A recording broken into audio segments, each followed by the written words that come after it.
आपको कश्मीर में पत्थरबाज दोबारा चाहिए, आपको महाराष्ट्र में अजमल कसब दोबारा चाहिए, वो फैसिलिटी मोदी जी की सरकार में आपको नहीं मिलेगा। आपके पाकिस्तान से चूटी नहीं आने देंगे हम, आपके पाकिस्तान से चूटी नहीं आने देंगे हम। ये हमारे मोदी जी की सरकार थी जो हाफिज सईद को ऑपरेशन गुड बाय में घर में घुस कर मारा था,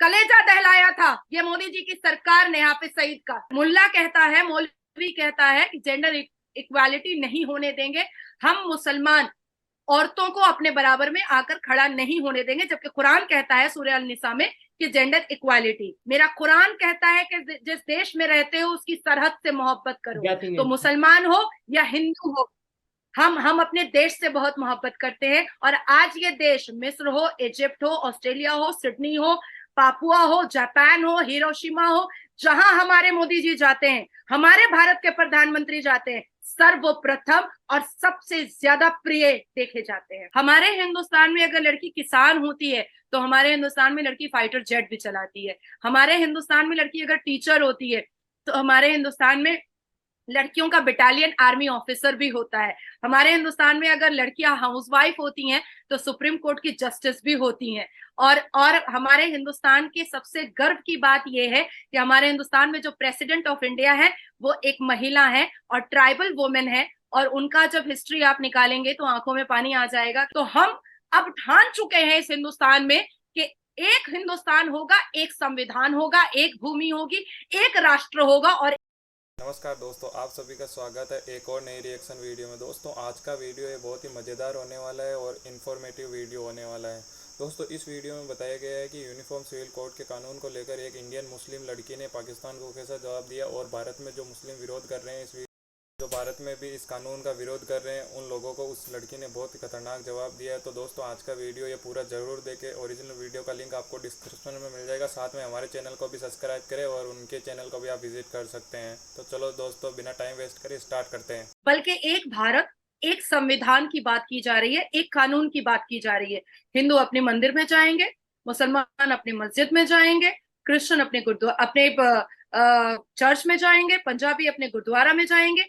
किसी भी कास्ट क्रीड को किसी भी तरीके से कोई भी तकलीफ नहीं दी जाएगी। एक भारत, एक संविधान, एक राष्ट्र, एक संविधान, एक भूमि, एक संविधान, ये करने की कोशिश की जा रही है। अब यहाँ पर मैं आपको थोड़ा सा डिटेल्स में विस्तार में बताऊंगी कि क्यों मुसलमान, हमारे हिंदुस्तान के कुछ मुसलमानों को तकलीफ हो रही है और उनको उनके पेट में दर्द और उनको लूज मोशन क्यों स्टार्ट हो चुका है हमारे हिंदुस्तान के मुसलमानों को। क्योंकि उनको ऐसा एहसास होने लगा है कि यूनिफॉर्म सिविल कोड अगर आ जाता है तो जेंडर इनइक्वालिटी खत्म हो जाएगी। और जेंडर इनइक्वालिटी अगर खत्म हो जाती है तो हमारे मौलाना सैयद अरशद मदनी, जो देवबंद समाज के सबसे बड़े और मुसलमान समाज के ठेकेदार बनकर बैठे हुए हैं हमारे हिंदुस्तान में, उन्होंने अपने अपने स्टेटमेंट में कहा है कि मुसलमान औरतें औरतों के बराबर हो जाएंगी। मौलाना शफीकुर रहमान बर्क, जो हमारे हिंदुस्तान में मुसलमान समाज के ठेकेदार बनकर बैठे हैं, दाढ़ी और टोपी में खुद की आइडेंटिफिकेशन छुपा करके, उनका कहना है कि औरतों की बराबरी मर्दों से कभी नहीं हो सकती है और यूनिफॉर्म सिविल कोड एक जरिया है औरतों को मर्दों के बराबर खड़ा करने का। ठीक है। उसके बाद फिर मौलाना तारिक जमील की बात करते हैं तो उनको भी यूनिफॉर्म सिविल कोड से बहुत बहुत नफरत है। अब मौलाना साजिद रशीदी की बात करते हैं जो हमारे हिंदुस्तान में काफी फेमस मौलाना है, तो इन लोगों को यूनिफॉर्म सिविल कोड से बहुत नफरत है क्योंकि इनके मजार में चादर का जो पैसा आता है, लुकुनदाने का जो पैसा आता है, फूल का जो पैसा आता है, डोनेशन का जो पैसा आता है, अगरबत्ती का जो पैसा आता है, इत्र का जो पैसा आता है, चंदा का जो पैसा आता है, फितरा का जो पैसा आता है, जक़ात का जो पैसा आता है, लैंड माफिया जो वक्फ बोर्ड पर चल रहा है, इन सारी चीजें, ये सारी धंधाबाजी इनकी बंद हो जाएगी, जिसकी वजह से इनके पेट में दर्द स्टार्ट हो गया है।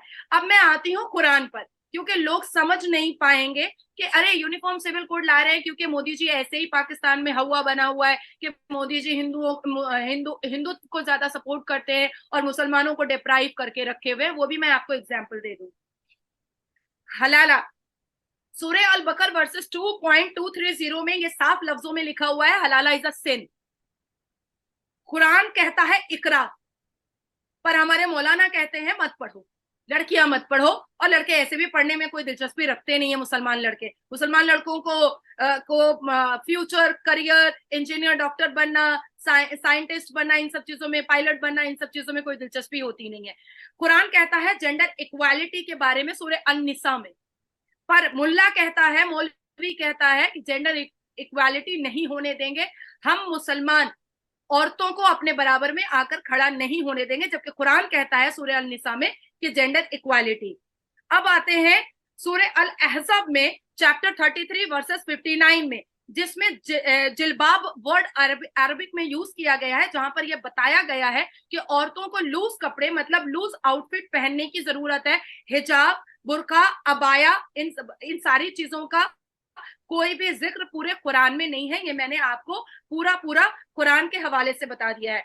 अबू मरतहद जो मैसेंजर थे खुदा के, और जो प्रॉफिट मोहम्मद के पास जाया करते थे और बहुत सारे प्रॉफिट्स के पास जाया करते थे, उन्होंने कहा है कि मजार पर बैठना या मजार की वर्शिप करना या मजार पर सजदे मारना या माथा को फोड़ देना मजार पर, ये जो है ये कुरान के हिसाब से सिन है, पाप है।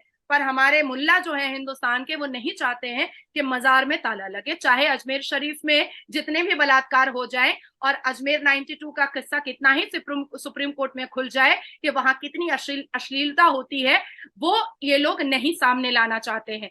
क्योंकि अब बात ऐसी आती है कि जहां पर गंद मचता है, तो बात आज आए या 10 साल बाद आए, बात तो खुली जाती है। मैं कहना चाहती हूं कि जब निकाह करते वक्त 3 बार कबूल है पूछा जाता है लड़कियों से, तो 3 बार तलाक बोलने से पहले पूछा क्यों नहीं जाता है?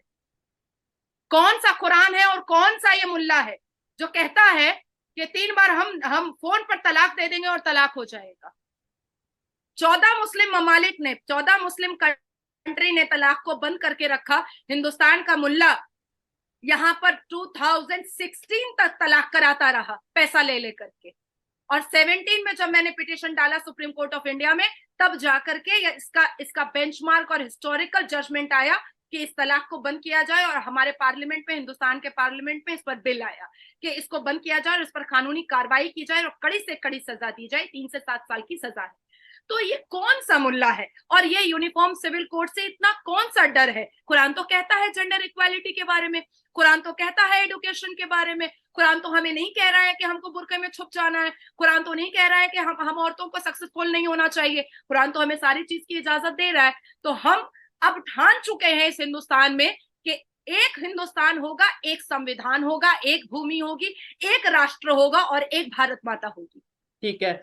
बड़ा आपकी ये बातों से ऐसा लगा कि जितनी आप कॉन्फिडेंट हैं, ये उतने ही शायद बाकी तमाम जो इंडिया की वुमेन हैं, जो इंडिया की मुस्लिम हो या नॉन मुस्लिम हो, हिंदू हो, सिख हो, जितनी भी लड़कियां हैं, वो इतनी ही कॉन्फिडेंट डेफिनेटली होंगी। अच्छा, अगर बात करें वुमेन एम्पावरमेंट के ऊपर, अगर हम बात करें खास तौर पे Pakistan, India versus Pakistan women empowerment, आपको क्या नजर आता है, क्या फर्क नजर आता है इंडिया की खवातीन, इंडिया की लड़कियां और पाकिस्तान की लड़कियों के दरमियान जो डिफरेंस है? सबसे ज्यादा फर्क आता है, डोंट टेक इट अदरवाइज, क्योंकि मैं बहुत ट्रांसपेरेंट बोलती हूँ और बहुत वोकल हूं मैं। हमारे हिंदुस्तान की लड़कियों को ना अपने कानून पर बहुत भरोसा है और अपने अपने जुडिशरी सिस्टम पर बहुत भरोसा है। हम मर्दों के अत्याचार को नहीं सहते हैं, ख्वाह वो मुसलमान हो, हिंदू हो, सिख हो, ईसाई हो, हमें कोई फर्क नहीं पड़ता है। हमें सिर्फ और सिर्फ अपने जुडिशियल सिस्टम पर बहुत भरोसा होता है। यहाँ पर हिंदुस्तान में अगर एक लड़की के साथ धर्म परिवर्तन होता है तो वो आवाज उठाती है, एक लड़की के साथ बलात्कार होता है तो वो अपनी आवाज ऊंची करती है, एक लड़की के साथ अगर घर के अंदर भी मोलेस्टेशन होता है तो वो अपनी आवाज ऊंची करना जानती है। हमारे हिंदुस्तान में अगर लड़की किसान होती है तो हमारे हिंदुस्तान में लड़की फाइटर जेट भी चलाती है। हमारे हिंदुस्तान में लड़की अगर टीचर होती है तो हमारे हिंदुस्तान में लड़कियों का बटालियन आर्मी ऑफिसर भी होता है। हमारे हिंदुस्तान में अगर लड़कियां हाउसवाइफ होती हैं तो सुप्रीम कोर्ट की जस्टिस भी होती हैं। और हमारे हिंदुस्तान की सबसे गर्व की बात यह है कि हमारे हिंदुस्तान में जो प्रेसिडेंट ऑफ इंडिया है वो एक महिला है और ट्राइबल वुमेन है। और उनका जब हिस्ट्री आप निकालेंगे तो आंखों में पानी आ जाएगा कि उन्होंने बहुत मेहनत मुशक्कत से यहाँ तक वो पहुंची हैं, और निहायत ही एजुकेटेड, हम्बल, पोलाइट और सोफिस्टिकेट है वो। तो ये हमारे हिंदुस्तान की लड़कियों को और हिंदुस्तान की बेटियों की मैंने तारीफ रखी है। अब आप आपके पाकिस्तान पर आ जाते हैं तो पाकिस्तान में आपकी अदाकाराएं जो फिल्म एक्ट्रेस है वो खुद ही इंडिया के चैनल पर आकर के रोती हैं कि हाँ मेरे पास पाकिस्तान का वोटर आईडी कार्ड था, इसलिए मेरे को एयरपोर्ट वाले ने बहुत तकलीफ दी, मेरे को स्पेशल करके वेरिफिकेशन किया। आपके पाकिस्तान की जो एक्ट्रेस हैं वो बॉलीवुड में फिल्म बनाने के बाद अपने आप को सक्सेसफुल समझती हैं। आपके पाकिस्तान की महिलाओं के पास अगर आप जाइएगा पूछने के लिए तो वो जरूर इंडिया की तारीफ करेंगी और कहेंगी कि हिंदुस्तान बहुत अच्छा है और हिंदुस्तान जो लिबरल है वो उन लोगों को बहुत अट्रैक्ट करता है। आपके पाकिस्तान की बेटियों के मुंह में आवाज नहीं है, वो अपने लीगल राइट्स के लिए आवाज नहीं उठा पाती हैं, शरिया लॉ में और इस्लामिक लॉ में दब करके कुचल करके रह जाती हैं। आपके पाकिस्तान में बेटियां ये मुंह खोल करके अपने अपने वालिद से, अपने फादर से नहीं कह पाती हैं कि कुरान ने हमें अनुमति दी है अपना लड़का खुद पसंद करने के लिए और ये राइट आप मेरे से नहीं छीन सकते हैं। हमारे हिंदुस्तान में हमारे बाप की उम्र का हस्बैंड हमें नहीं पकड़ाया जाता है क्योंकि हम उस पर रिबेलियस हो जाते हैं, वल्नरेबल हो जाते हैं और हमें ये राइट दिया गया है क्योंकि हमारी इंडियन जुडिशरी सिस्टम हमें ये राइट देती है कि हम अपनी आवाज ऊंची कर सकते हैं और अपने बाप की उम्र के साथ निकाह नहीं कर सकते हैं। तो ये सारी फैसिलिटीज जो इंडिया में है वो आपके पाकिस्तान में नहीं है। आपके पाकिस्तान की लड़कियां कभी भी आपके पाकिस्तान में हो रही गलतियों के बारे में नहीं बोल पाएंगी, लेकिन हम बोल देंगे।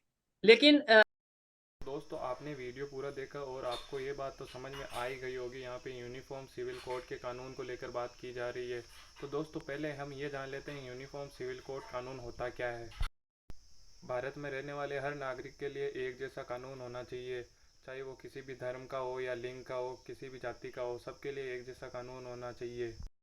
अगर यूनिफॉर्म सिविल कोड कानून भारत में लागू होता है तो इससे क्या होगा, जो भी जिसकी धर्म में विवाह हो या तलाक हो या बच्चे को गोद लेना हो या संपत्ति से जुड़ा कोई भी मैटर हो, यानी संपत्ति के बंटवारे हो, कोई भी चीज़ हो, सबके लिए एक जैसा कानून होगा। भारत में वन नेशन वन पॉलिसी सबको फॉलो करनी पड़ेगी।